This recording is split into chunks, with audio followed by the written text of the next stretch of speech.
Hey Henry, I just wanted to show you a couple things. I have, first of all, the inner barrel sticks out from the outer barrel, but most flash hiders will cover that up.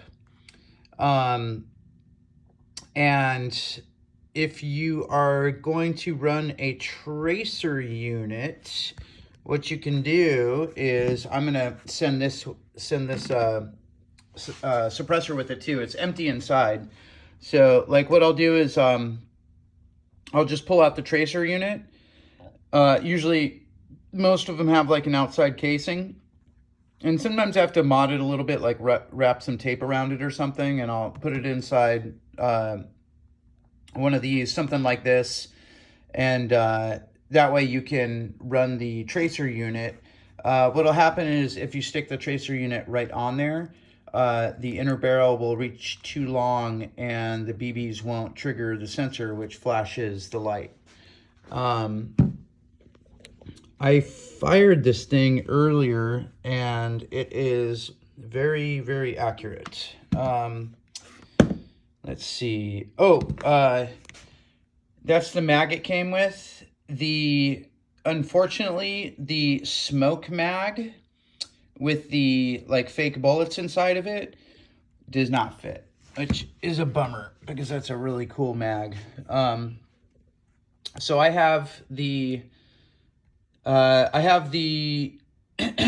wires coming out right here for the PEC box. You probably see in there's some black shrink wrap. Underneath that shrink wrap is some connectors. So if right now it's wired to Tamiya, I also have a Tamiya to Dean's connector that I am going to send with it. So you can basically just leave this as Tamiya, then have it go Tamiya to Dean's, and then Dean's to a Dean's battery. Or if you're using a Tamiya battery, then you got that. And you can mount your PEC box up here too. But if you're gonna if you need to move the wires into a different hole, what you want to do is take off that shrink wrap and unplug the wires, move it to the hole you want to, and then plug them back in. And I would just wrap them with like electrical tape so that they don't have the tendency to pull apart. I have another picture of it. I'll show you the connectors that I'll send to. So yeah, as far as the selector plate issues and all the semi and full rate, now we're at a point, I put a new selector switch in, but now it's just going full in everything.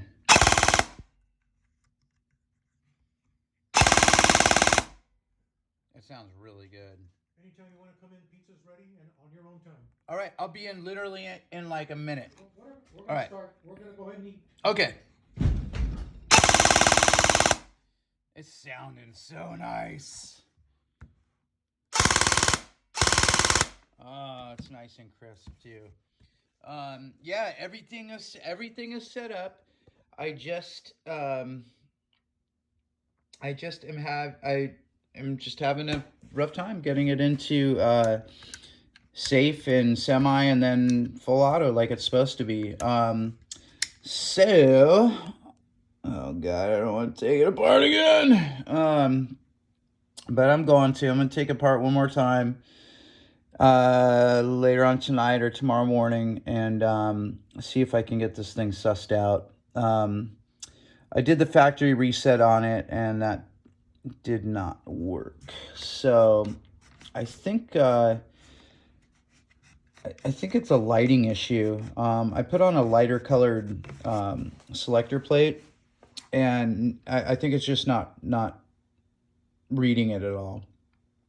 Anyhow, that's what's going on, man. It's dialed in real nicely. I'm having a little bit of trouble getting you some shooting video, but I think I will be able to. Earlier on, a bunch of these are from different shots, but like I set it up you know, it's only shooting full auto right now, but basically like these right here was like everything was like half a clip. And it's about 20 feet away. So yeah, it's about 20 feet. So it looks like it's shooting pretty dead on. That's too close to, you know, to test the hop up. But, oh, actually, speaking of the hop up, basically what you're going to do, I'm going to go ahead and unplug this battery.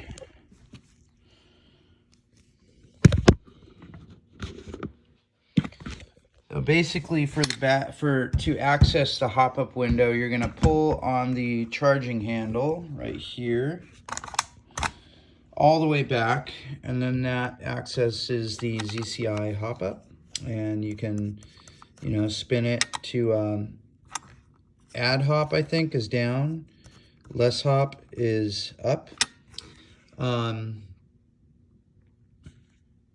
Let's see. Oh, another thing. So there is a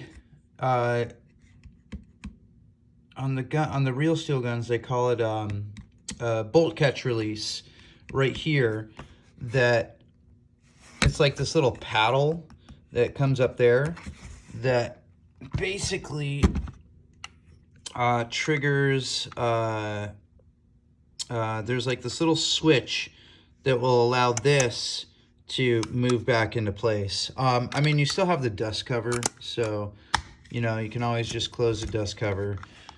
The forward assist is just there for show. It doesn't do anything, but might be able to see it in here. Yeah, there it is. That little thing right in the middle of the screen. That's kind of a lighter colored metal, than lighter and brighter colored than everything else around it. Kind of behind that spring there. That is the bolt catch release. So, actually, if I pop this window open again, you can see it. So basically, I reach in. Sometimes I can do it with my finger. You know, pull down on it. That's the problem. What I've done that works pretty decently is I'll get like something like that, and of course now I'm not looking at it, but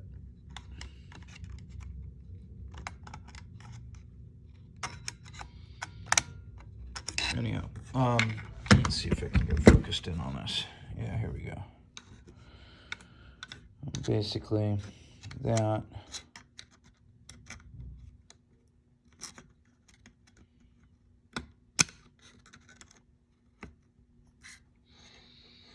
What are we doing here? Oh, there we go. Yeah, so that just kind of pops that back into place. Of course, that probably wasn't on video, but here, I'll do it again. And maybe I won't use a file, or at least that file. We'll use a flathead. There we go.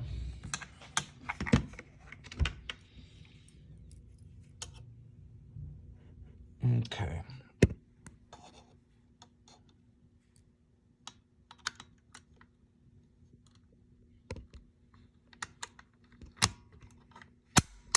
Yep. Pops it back into place. The reason why is because from front wiring it, the wires are, you can see how they're kind of bent over right there. They're coming out the front and then up the side there. That is preventing the bolt catch release from, there's like this little arm that goes straight through, and then when you hit the paddle, it's just enough pull to let that little hop-up window close. I originally just had it going underneath. The wires are down a little bit more, and I had it going underneath the wires. The problem is that the magazines need that room to seat in there. And I think it's like just barely enough out of the way so that they can seat in there properly. If it was any more kind of towards us and down, the magazines would just, they wouldn't click in. They just pop back out. So anyhow, what I'm going to do is, I actually have 2 of them. So one of them I'm going to cut and just put it there for show. And then the other one I'm just going to send with you. And, you know, in the future, at least you'll have it, you know. In case, whatever, you know. The MOSFET is a front wired MOSFET. It is not a rear wired MOSFET. It could probably be modded for rear wire. Although my friend that I sent it to, that's what he was trying to do when he broke the wire free from its solder connection. So yeah, that's it, man. It looks pretty cool with the red trigger. It sounds awesome. It really does. I'm super happy with how dialed in I got this thing sounding. The gears are beautiful. The motor's a really nice motor. I got the angle of engagement down on the piston and the sector gear. I filed a couple teeth off the sector gear to short stroke it. That will help bring FPS down a little bit. I have, I need to chrono it too. I'll chrono it as well, and I'll send you the specs on those, and let's see if I can get it down close to 350 if it's not there already. If it's close, there is a little trick that you can do, and that is to just leave it pre-cocked. And what pre-cocking is for is the spring is in here, right? Then you got the piston, and you got all the gears, okay? So the gear catches the piston, brings it back, and then as soon as the gear, as the last tooth goes by, the spring just shoots the piston forward, which pushes the air out the inner barrel. And if you leave it, so on this MOSFET, you have the option to pre-cock it, which basically leaves it back in that position so that, you know, if you have it on semi, that first shot, it doesn't need to be, I mean, this all happens in milliseconds anyways, you know, but it just gives you like that much faster response time to that trigger pull. So you're basically pulling the trigger and it's immediately releasing the piston to fire that shot. Without pre-cocking, when you pull the trigger, it cycles the gears, they pull it back and then fire it forward. Like I said, it happens so fast. You probably could actually tell a difference. You probably could. But again, it's like, it's going to be, you know, to most people, to myself, it's like, it's negligible, you know, but a lot of people love it. But something that does is it compresses the spring. So like, if you're at first of all, just from normal wear and tear, like if you're at say 370, it'll go down to 350, after, you know, a couple hours, you know, maybe not even a couple hours, just it'll go down to 350 after a bit of gameplay. But the other thing you can do is pre-cock it. It'll compress the spring, and that will also help lessen the spring's power, and which will in return lower the FPS. So yeah, man, I'm stoked. I'm sending the grip with it. Again, I tried the stock, man. I wanted to surprise you with the stock, but it doesn't fit. This is a little bit smaller than the buffer tube. Inside there is a little bit smaller than the mil spec size. like real steel size. So that's that, man. I'm gonna go eat some pizza.